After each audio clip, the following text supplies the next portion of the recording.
Hello friends, first of all a very good evening to all of you। और जैसा कि कल हमारा शिक्षा शक्ति बैच लॉन्च हुआ था जो कि YouTube पे फ्री ऑफ कॉस्ट होगा, उसी को आगे बढ़ाते हुए आज हम यानी कि मैं हफीज आज आपके लिए साइंस की फर्स्ट क्लास लेके आया हूं। शिक्षा शक्ति बैच जो है ये यूपी डीएलएड फर्स्ट सेमेस्टर और फर्स्ट सेमेस्टर के लिए है, यूपी डीएलएड फर्स्ट सेमेस्टर के लिए, जिसमें कल आपको बता दिया गया था पूरा सिलेबस और कौन सा सब्जेक्ट कौन टीचर पढ़ाएगा, सारा कुछ आपको बताया जा चुका है।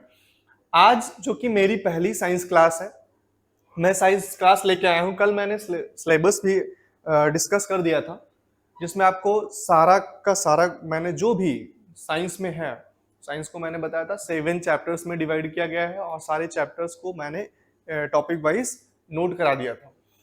आज के लिए है हमारा फर्स्ट चैप्टर जो हम स्टार्ट करेंगे, जो कि अध्याय 1 है साइंस का, सजीव एवं निर्जीव वस्तुएं, living and non living things. ठीक है, अब अगर हम इसको स्टार्ट करते हैं, हालांकि बहुत इजी सा टॉपिक है, लेकिन फिर भी कुछ एक एक्टिविटी आपको देंगे हम, उससे करना है।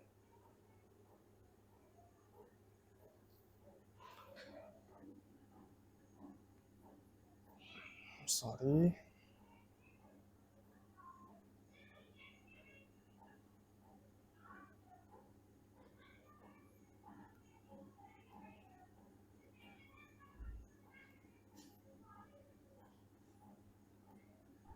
अध्याय 1 जो है हमारा सजीव एवं निर्जीव वस्तुएं।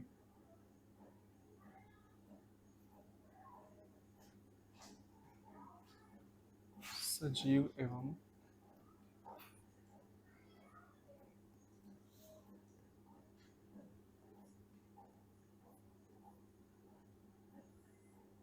निर्जीव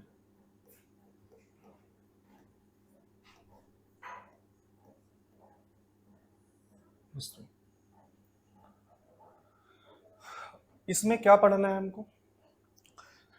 सबसे पहले मैं आपको बताना चाहूँगा कि हमारा जो परिवेश है, यानी कि जो हमारी सराउंडिंग्स हैं, आसपास का वातावरण जो है, वहाँ पे बहुत से चीज़ें होती हैं जिनको हम दो कैटेगरी में, दो जगह वर्गीकृत या दो जगह क्लासिफाई कर सकते हैं। वो कौन सी हैं? एक सजीव और सेकंड निर्जीव। अच्छा, चलिए मैं एक तरफ लिखता हूँ सजीव वस्तुएं,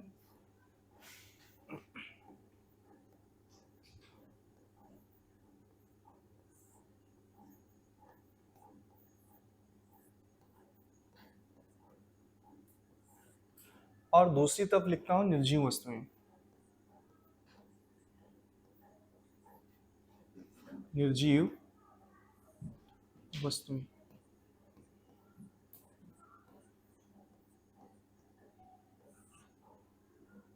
सजीव वस्तुएं और निर्जीव वस्तुएं।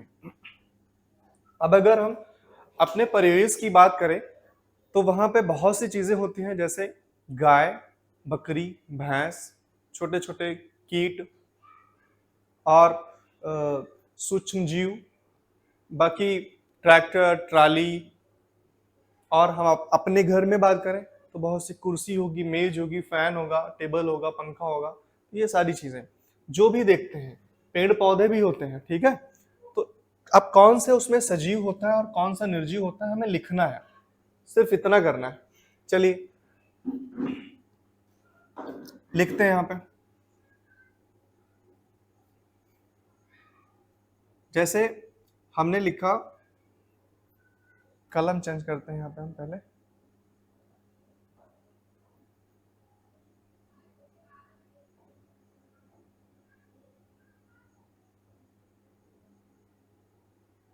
जैसे हमने लिखा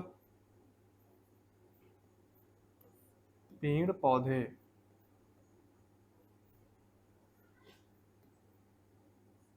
पेड़ पौधे, सूक्ष्म जीव, सूक्ष्म जीव जैसे बताया था, माइक्रो ऑर्गेनिज्म, प्रोटोजोआ, जई वगैरह, ये सब सूक्ष्म जीव हुए। और जानवर हुए जैसे बकरी हुई,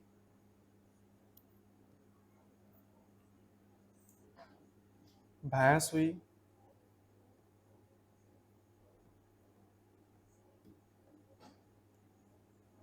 कीट हुए आदि।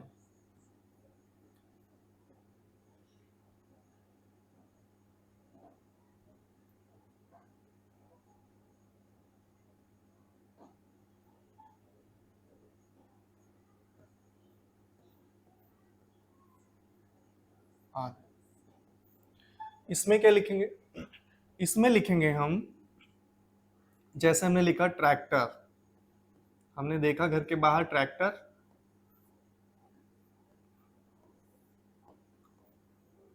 कुर्सी,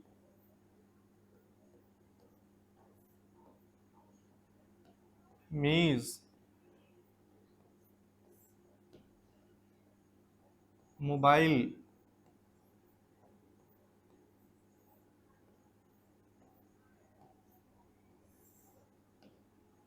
पंखा, घड़ी,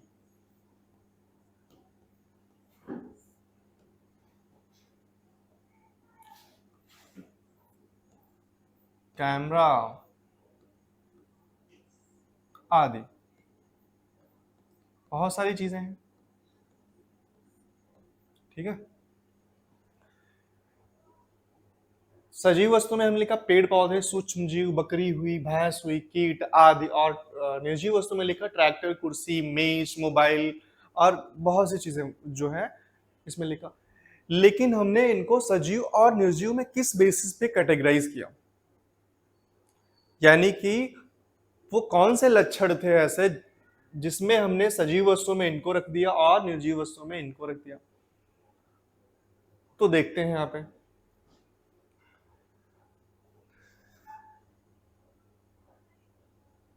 तो अब डालेंगे यहाँ पे हम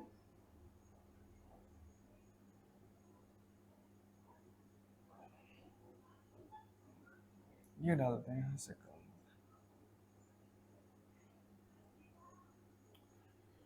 तो पहली हेडिंग जो हमारी रहेगी वो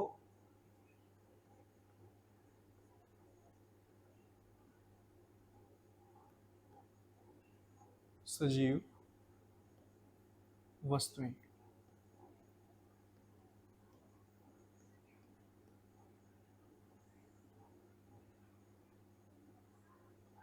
कौन सी होती है? नोट डाउन करेंगे हम।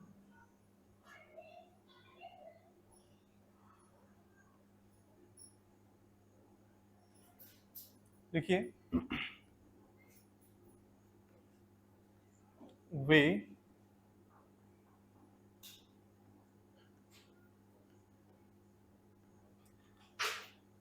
वस्तुएं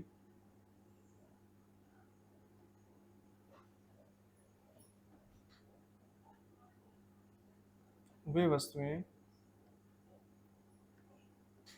जिनका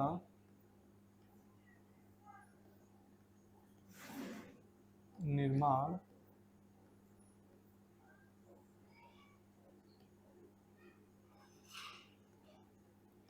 कोशिकाओं से होता है,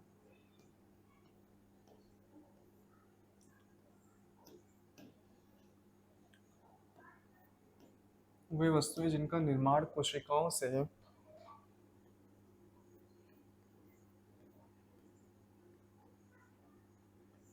होता है,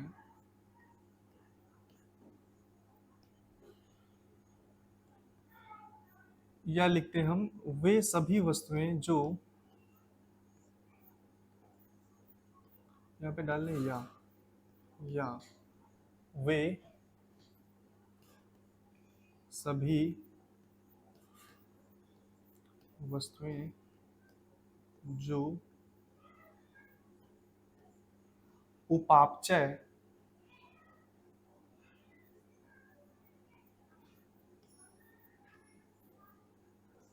उपापचय को इंग्लिश में बोलते हैं मेटाबॉलिज्म।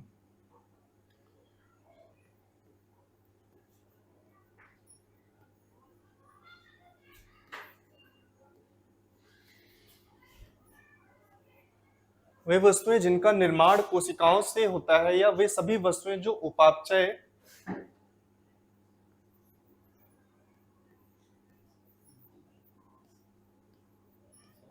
क्रियाओं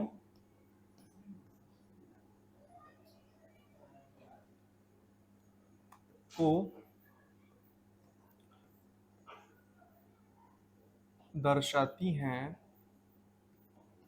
या वे सभी वस्तुएं जिनमें उपापचय क्रियाएं होती हैं, दर्शाती हैं लिख लो, सजीव वस्तुएं कहलाती हैं।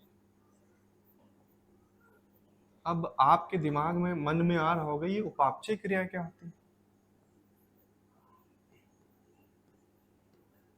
देखिए बता रहे हैं अभी आपको, सजीव वस्तुएं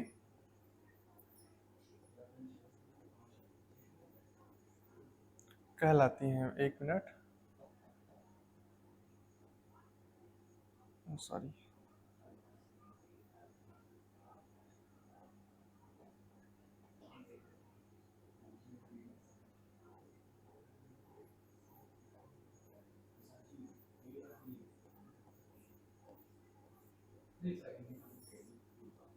कहलाती हैं, लिख लीजिए।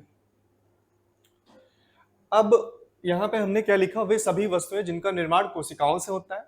सेकंड लिखा मैंने, या वे सभी वस्तुएं या वे सभी चीजें हमारे परिवेश में जो उपापचय क्रियाओं को दर्शाती हैं। अब उपापचय यानी कि उपापचय क्रिया होती क्या है।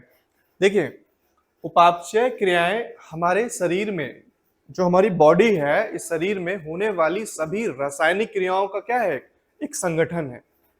ठीक है, उपापचय क्रियाएं क्या है, हमारे शरीर के अंदर होने वाली सभी प्रकार की क्रियाओं का क्या है, संगठन है। ठीक है, अब वो क्रियाएं कौन है, जैसे उत्सर्जन, श्वसन, प्रजनन, रक्त परिसंचरण, ये सभी क्या है, ये सभी उपापचय क्रियाएं हैं। अब उपापचय क्रियाएं यानी कि जो उपापचय होता है ये दो टाइप का होता है, साइंस पढ़ रहे हो जान लो, ये दो टाइप की होती है, एक उपचय, दूसरा अपचय। उपचय और अपचय, इसको एनाबोलिज्म बोलते हैं, एनाबोलिज्म, और अपचय को कैटाबोलिज्म बोलते हैं।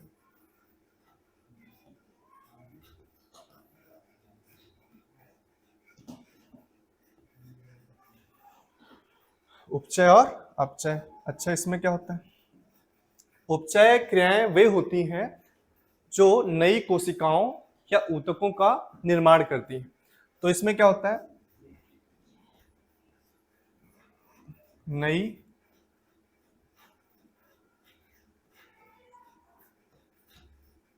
कोशिकाओं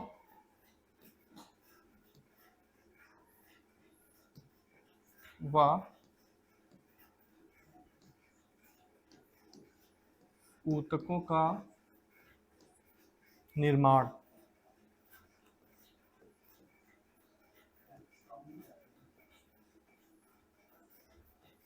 और अपचय क्रियाएं कौन होती हैं, ये क्या करती हैं, जो भोजन हम लेते हैं उसको ऊर्जा में बदलना, भोजन को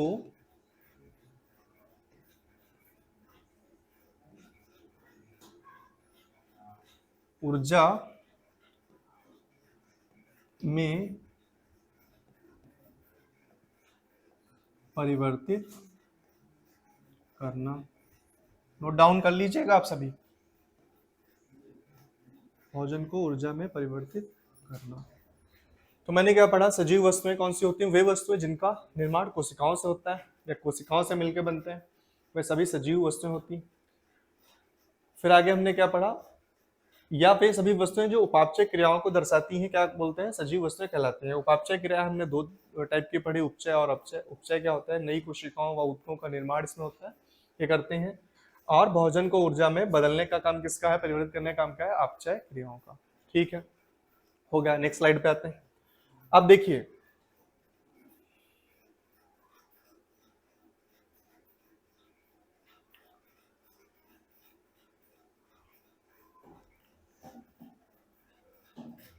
और एक पॉइंट लिखते हैं इसी में हम,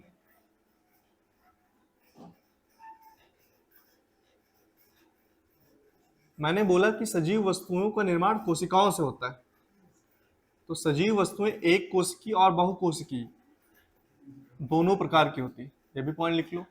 सजीव वस्तुएं एक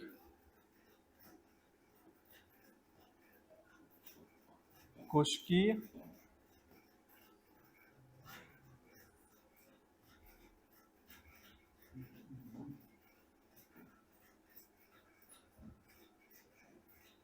या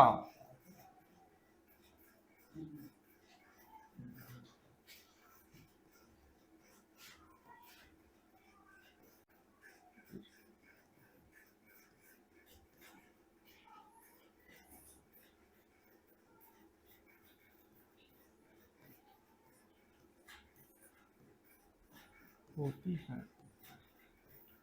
ठीक है, तो सजीव वस्तुएं एक कोशिकीय या बहुकोशिकीय होती हैं।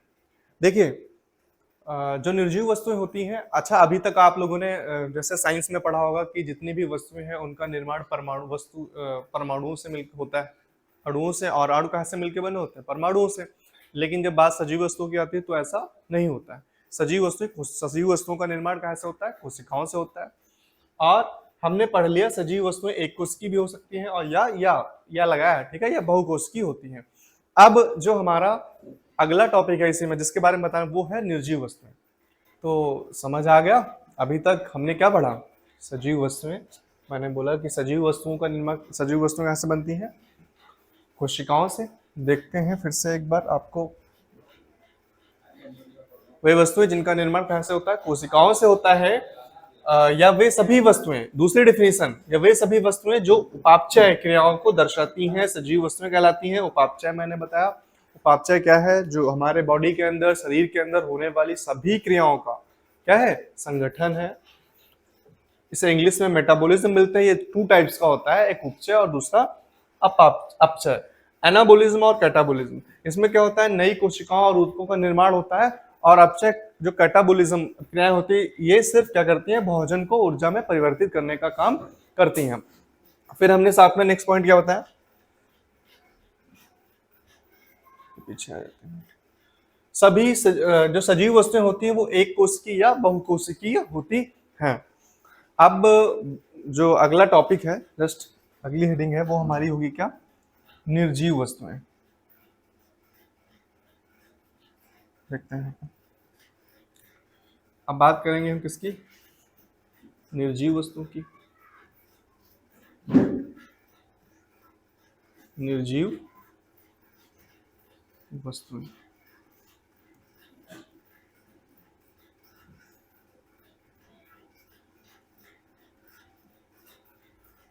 अगर हम इसकी डेफिनेशन की बात करें, वे सभी वस्तुएं जिनमें जीवन की अनुपस्थिति होती है, जिनमें जीवन नहीं पाया जाता, क्या कहलाते हैं?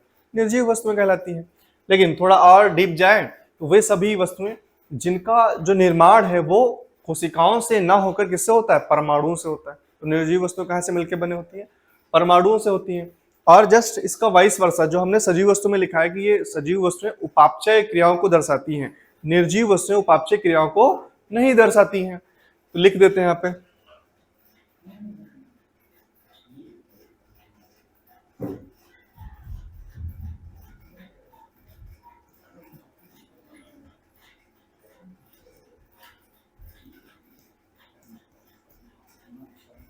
वे सभी वस्तुएं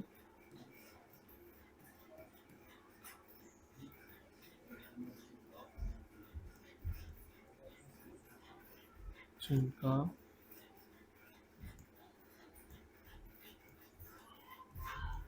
निर्माण कहाँ से होता है? परमाणुओं से। या जो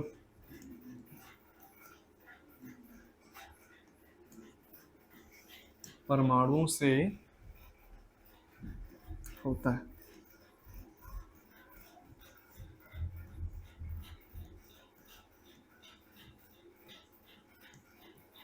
निर्जीव वस्तुएं कहलाती हैं।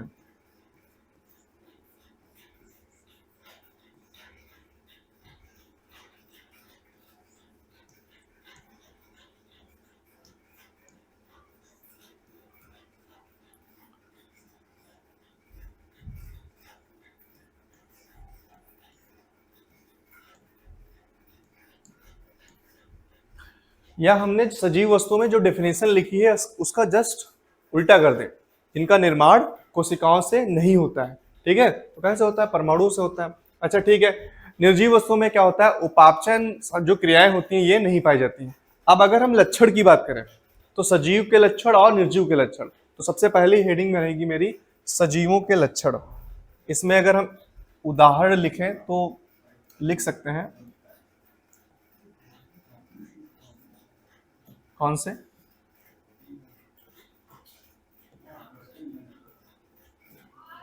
कुर्सी, मेज, पंखा, घड़ी, ये सभी क्या है, ये सभी निर्जीव वस्तु।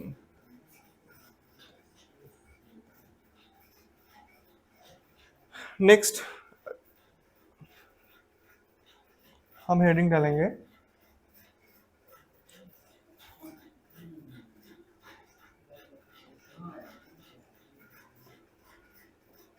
सजीव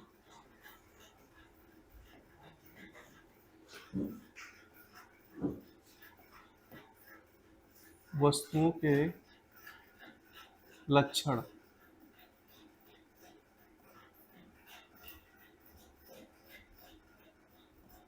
सजीव वस्तुओं के लक्षण। अब लक्षण की बात करें तो इनमें सबसे पहले क्या करते हैं, सजीव जो वस्तुएं होती हैं गति करती हैं। लास्ट जब मैंने जो फर्स्ट स्लाइड लिखवाई थी तो उसमें हमने बोला था कि एक निर्जीव वस्तु में मैंने लिखवाया था ट्रैक्टर। अब गति तो ट्रैक्टर भी करता है, तो क्या वो सजीव है, नहीं, ठीक है। ट्रैक्टर की जो पूरी बॉडी है वो मेटल की होती है और मेटल में क्या होता है, एटम होते हैं, यानी कि परमाणु होते हैं, ठीक है। नेक्स्ट सजीव वस्तुओं के लक्षण, तो इसमें पहला जो पॉइंट रहेगा हमारा वो लिखते हैं यहाँ पे हम, ये गति करते हैं, यानी कि मूवमेंट शो करते हैं, ठीक है। दूसरा पॉइंट है इनमें वृद्धि व विकास होता है, इनमें वृद्धि व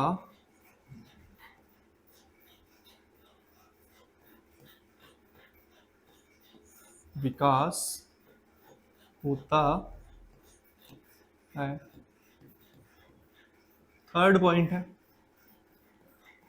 पॉइंट है ये श्वसन, सजीव वस्तुएं जो होती है श्वसन भी करती है, श्वसन, रेस्पिरेशन, ये श्वसन करती है। अच्छा श्वसन क्या होता है,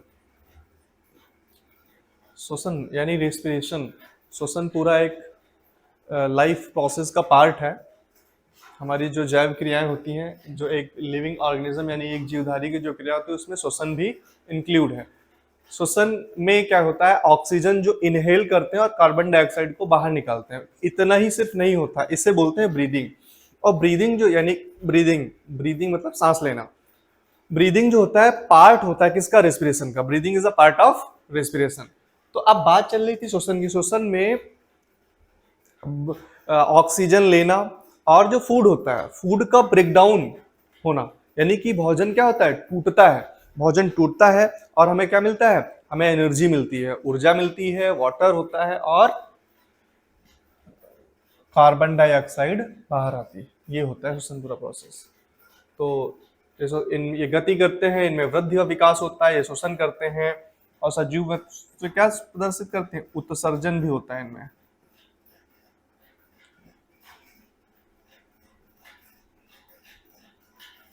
इनमें उत्सर्जन होता है। उत्सर्जन क्या होता है, जो भी वेस्ट पदार्थ होता है, यानी कि जो अनयूजफुल, उत्सर्जन होता है। जैसे यूरिन है, पेशाब है, मल है, उसको, उसके लिए भी एक सिस्टम है हमारी बॉडी के अंदर, उसका नाम है एक्सक्रिएटरी सिस्टम, यानी कि उत्सर्जी तंत्र। इससे क्या होता है, जितना भी वेस्ट प्रोडक्ट है बॉडी के अंदर उसका एक्सक्रिएशन होता है, बाहर बॉडी से बाहर थ्रो आउट कर देते हैं, ठीक है। तो the process of throw out waste products from the body is called excretion. तो इनमें क्या होता है, उत्सर्जन होता है, श्वसन करते हैं। पांचवा, सजीव वस्तुएं क्या करती हैं, प्रजनन भी करती हैं। प्रजनन मतलब रिप्रोडक्शन, ये प्रजनन करती हैं।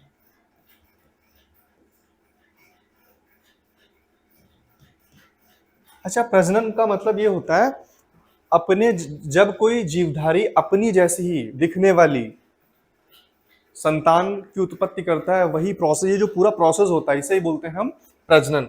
तो इनमें उत्सर्जन होता है, प्रजनन, ये प्रजनन करते हैं सजीव वस्तुएं जो होती हैं, श्वसन करती हैं, वृद्धि व विकास होता है, गति करते हैं, ठीक है। नेक्स्ट पॉइंट है सजीव वस्तुएं, लिख रहे हैं यहाँ पे,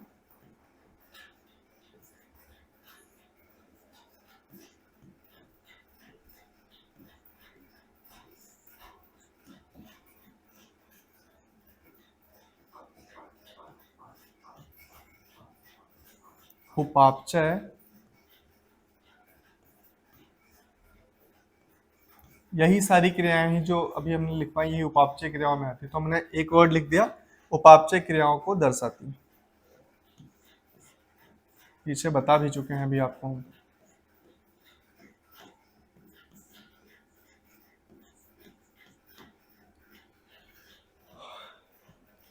ये आपके पॉइंट्स हो गए जिनको आप नोट डाउन कर सकते हैं अपनी कॉपी पे। एक काम करें, आप सब कमेंट करके बता दें कि किसको समझ आ रहा है, किसको नहीं आ रहा है, कहीं पे कोई प्रॉब्लम आ रही हो, हम उसको दोबारा एक बार और एक्सप्लेन कर देंगे। लेकिन आप सबसे रिक्वेस्ट है कि आप बता दें जल्दी से। हाँ हाँ, कमेंट कर दीजिए, बताइए बताइए।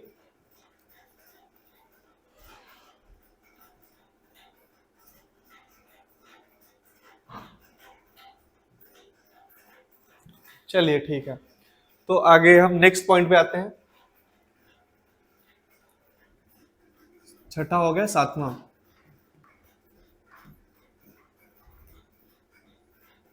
सजीव वस्तुएं पोषण करते हैं, पोषण,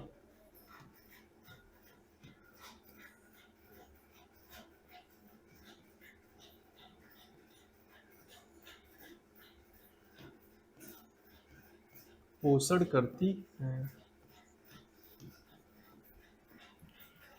सजीव वस्तुएं क्या करती हैं, पोषण करती हैं। पोषण क्या होता है, फीडिंग करना, खुद को खाना देना। तो जैसे अब पेड़ पौधों की बात करें तो पेड़ पौधे कैसे, पेड़ पौधे जो होते हैं उनमें जो मोड ऑफ न्यूट्रिशन होता है, यानी पोषण का जो प्रकार होता है वो स्वपोषण होता है। यानी कि पेड़ पौधे किस में आते हैं, सजीव में ही आते हैं पेड़ पौधे। अब अब कोई बोलेगा, क्वेश्चन कर सकते हो आप लोग कि पेड़ पौधे गति तो नहीं करते, मूवमेंट तो सो नहीं करते। हाँ, ये एक्सेप्शन है, लेकिन वो ग्रो करते हैं, बढ़ते हैं, ठीक है। तो पेड़ पौधे एक जगह से दूसरी जगह तो नहीं जा सकते हैं, लेकिन उनमें क्या होता है, उनमें भी वृद्धि होती है, उनका भी विकास होता है, ठीक है। उनमें भी क्या होती है, कोशिका पाई जाती है, प्लांट सेल। तो गति करते हैं, वृद्धि विकास होता है, श्वसन करती हैं। अब बात चली थी पोषण की, तो पेड़ पौधे अपना भोजन जो होता है वो प्रकाश संश्लेषण की क्रिया के द्वारा क्या करते हैं, स्वयं बनाते हैं। और जो मानव होते हैं, मनुष्य जो होते हैं, या अदर जो इनके अलावा जीव जंतु हुए, वो अपने भोजन के लिए किस पे डिपेंड रहते हैं, किसी अदर प्लांट्स पर या किसी अदर एनिमल्स पे डिपेंड रहते हैं, ठीक है। ये इतने पॉइंट सारे हो गए। प्लीज यार बता दो आप सब लोग, समझ आ रहा है? ओके ओके ओके, ठीक ठीक। तो आपके कितने पॉइंट हो गए, 7 पॉइंट हो गए। 8वां पॉइंट आप लिख सकते हो,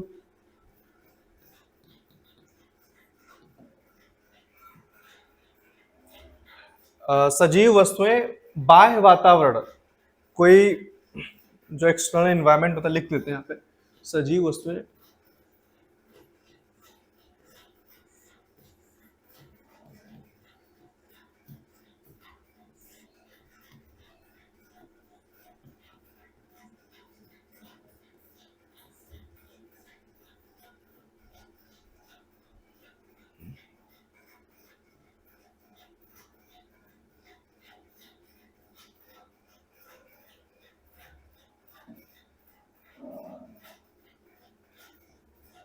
बाह्य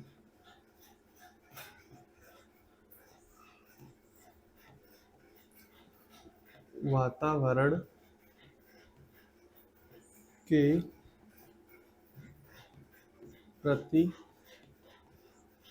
प्रतिक्रिया करते हैं, मतलब रिस्पॉन्स देते हैं। जैसे सपोज दैट बता रहे हैं, अभी गर्मी है, ठंडी थी, गर्मी आई, तो गर्मी अभी तक क्या थी, कोल्ड था, सब ठंडा ठंडा था, सर्दी थी, अभी आई गर्मी।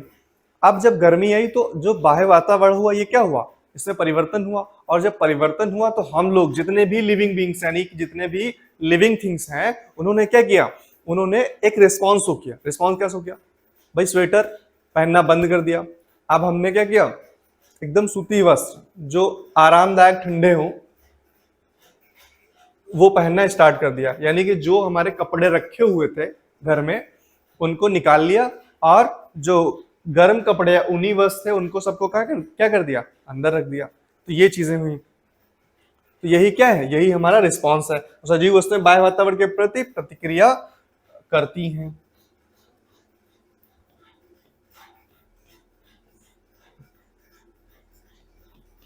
नेक्स्ट, अब बात करते हैं हम निर्जीव वस्तुओं के लक्षण की, ठीक है, इसको हटा रहे हैं हम, नोट डाउन कर लीजिएगा।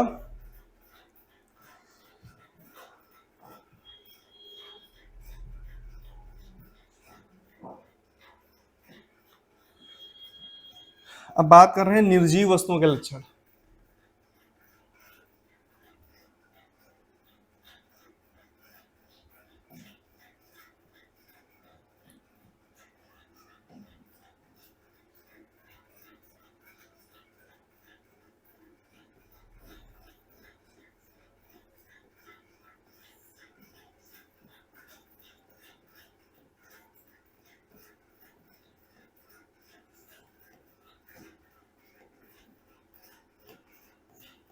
निर्जीव वस्तुओं के लक्षण, अच्छा इसमें कैसे लिखेंगे, बहुत आसान है। सजीव वस्तुओं के लक्षण में हमने क्या क्या लिखा, गति करते हैं, वृद्धि व विकास होता है, और क्या लिखा था, देखिए यहां पे, सॉरी सॉरी, हमने लिखा है गति करते हैं, इनमें वृद्धि व विकास होता है, श्वसन करती हैं, इनमें उत्सर्जन होता है। अब इन सब में क्या करना है आपको, नहीं ऐड करना है, क्या करना है, ये गति नहीं करते हैं, इनमें वृद्धि व विकास नहीं होता है, श्वसन नहीं करती हैं, उत्सर्जन नहीं होता है, प्रजनन नहीं करती हैं, सजीव वस्तुएं उपापचय क्रियाओं को नहीं दर्शाती हैं, सजीव वस्तुएं पोषण नहीं करती हैं, सजीव वस्तुएं बाह्य वातावरण के प्रति प्रतिक्रिया नहीं करती हैं। सब में आपको क्या करना है, नहीं ऐड कर देना है, और निर्जीव वस्तुओं के लक्षण यही हो जाएंगे। चलिए देखते हैं यहाँ पे करके बताते हैं।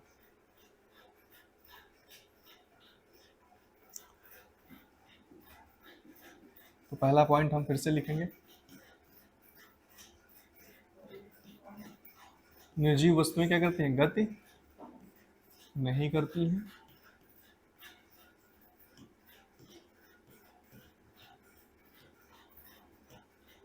ये अंतर भी बोल सकते हो इनको, ठीक है, लक्षण में गति नहीं करते, इनका कोई वृद्धि और विकास थोड़ी होता है।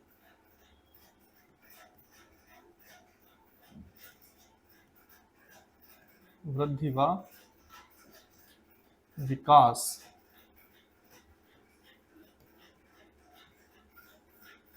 वृद्धि व विकास नहीं होता है।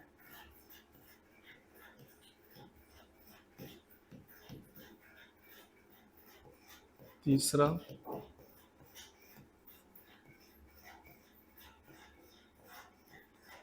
श्वसन नहीं करती हैं।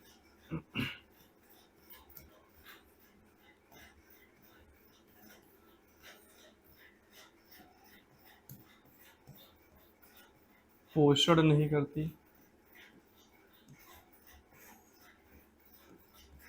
इनको कोई जरूरत नहीं होती खाने पीने की, ना ऊर्जा की जरूरत होती इनको, पोषण नहीं करती।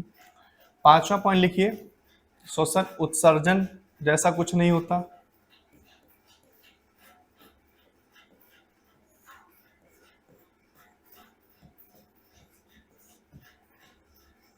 उत्सर्जन नहीं करती।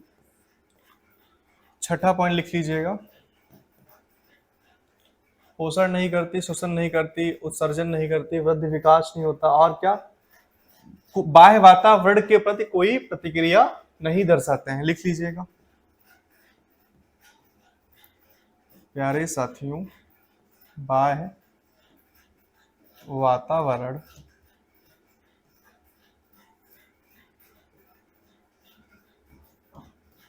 के प्रति कोई भी प्रतिक्रिया।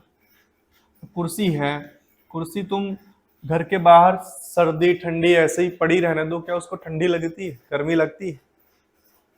बारिश में कुछ फील होता है उसको? नहीं। तो सिंपल सा है, कोई प्रतिक्रिया नहीं करेगी, ऐसा थोड़ी होता है। बाह्य वातावरण के प्रति कोई प्रतिक्रिया नहीं करती, करती, पोषण नहीं करती,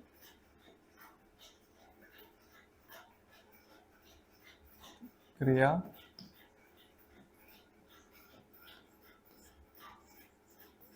नहीं करती।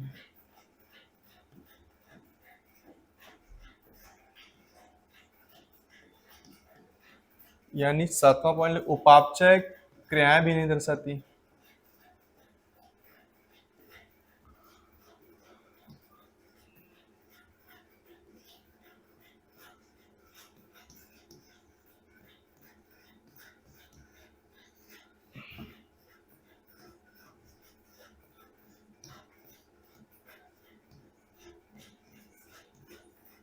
नहीं उपापचय क्रियाएं नहीं दर्शाती। ये आपके किसके लक्षण हो गए? निर्जीव वस्तुओं के लक्षण हो गए। अब जरा आप एक बार कमेंट बॉक्स में कमेंट करके बता देंगे क्या समझ आ रहा है? समझ आ रहा है तब अच्छा है, और अगर प्रॉब्लम्स आ रही हैं फिर तो प्रॉब्लम है। ठीक है, लिख लीजिए, उपापचय क्रियाएं नहीं होती, कोई प्रतिक्रिया नहीं करते, बाह्य वातावरण के प्रति कोई उत्तेजनाएं नहीं होती हैं। सजीव वस्तु में उत्तेजनाएं होती हैं, ये भी लिख सकते हो। सजीव वस्तुएं संवेदनशील होती हैं। तो पॉइंट्स ऐसे इंक्लूड कर सकते हो, बहुत आसान है सब कुछ। तो सजीव वस्तुएं क्या होती हैं, निर्जीव वस्तुएं क्या होती हैं, हमने बताया सजीव वस्तुओं के लक्षण और निर्जीव वस्तुओं के लक्षण। अब एक छोटा सा पॉइंट और है, वो लिख लीजिएगा आप लोग। वो क्या है, पहले आप कमेंट बॉक्स में कमेंट करके बताओ जल्दी से, क्या समझ आ रहा है?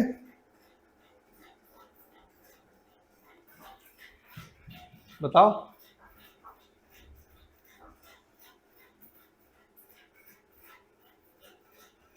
हाँ, तुम लोग आपस में बातें कर लो सिर्फ। चलिए देखते हैं यहाँ पे एक एक पॉइंट है, इंपॉर्टेंट है, नोट कर लो।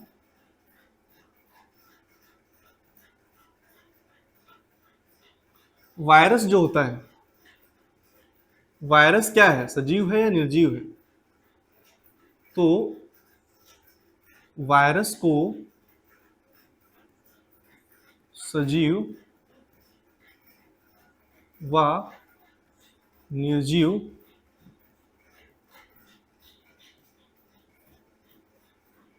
वायरस को सजीव व निर्जीव के बीच की, वायरस को सजीव व निर्जीव के बीच की कड़ी कहा जाता है। क्या बोला जाता है? कड़ी। जो क्यों कहा जाता है ऐसा? क्योंकि वायरस जैसे ही किसी जीवधारी यानी कि लिविंग थिंग्स या सजीव वस्तु के अंदर आता है, तो तुरंत ही इसका जो मेटाबॉलिक सिस्टम होता है, यानी उपापचय वाला तंत्र जो होता है, वो एक्टिव हो जाता है, और फिर ये एक सजीव की भांति क्या करता है, व्यवहार करता है। वायरस को सजीव व निर्जीव के बीच की कड़ी कहा जाता है। ये अच्छा पॉइंट है, आपके डीएलएड में पूछा गया है बहुतों बार। ठीक है, वायरस को सजीव व निर्जीव के बीच की कड़ी कहा जाता है। लिख लीजिए आप सब। ठीक है। तो जब वायरस किसी सजीव के शरीर में प्रवेश करता है तो उसका खुद का स्वयं का जो उपापचयी तंत्र होता है वो कार्य करने लगता है, और जिससे वायरस उस टाइम पे सजीव की भांति व्यवहार करता है। और जब वो सजीव किसी भी सजीव या जीवधारी के शरीर से बाहर होता है तो वो एक निर्जीव के जैसे कार्य करता है। तो इसीलिए इसको क्या बोला गया, सजीव और निर्जीव के बीच की कड़ी कहा गया है।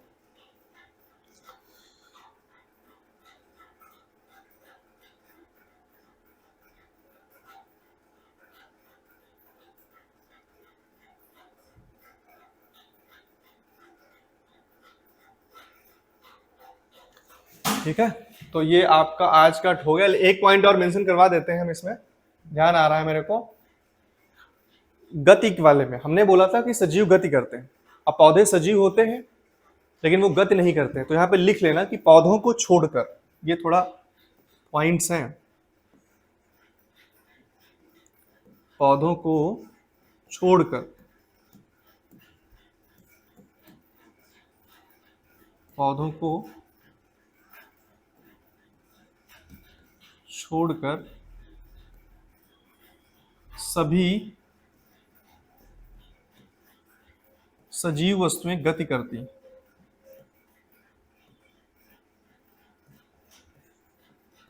सभी सजीव वस्तुएं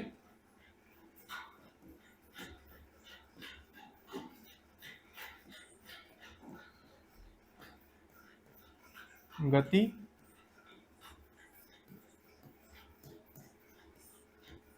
करती हैं। तो पौधे क्या है, एक्सेप्शन है। तो ठीक है, आज के लिए इतना ही, और थैंक यू आप सभी को। आज हमारी पहली साइंस की क्लास हो गई है। कल हम फिर से आएंगे आपके साथ और आगे का टॉपिक लेके आएंगे। इसमें थोड़ा थोड़ा पढ़ेंगे, अच्छे से समझते हुए चलेंगे। टाइम बहुत है, आपके पेपर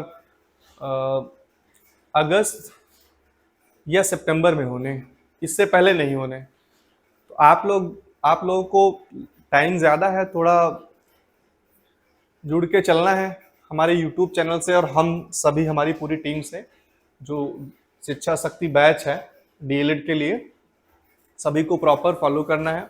आपको एक अच्छी गाइडेंस दी जाएगी यहाँ पे, और प्रॉपर अच्छा कंटेंट दिया जाएगा। तो आज के लिए इतना ही, धन्यवाद।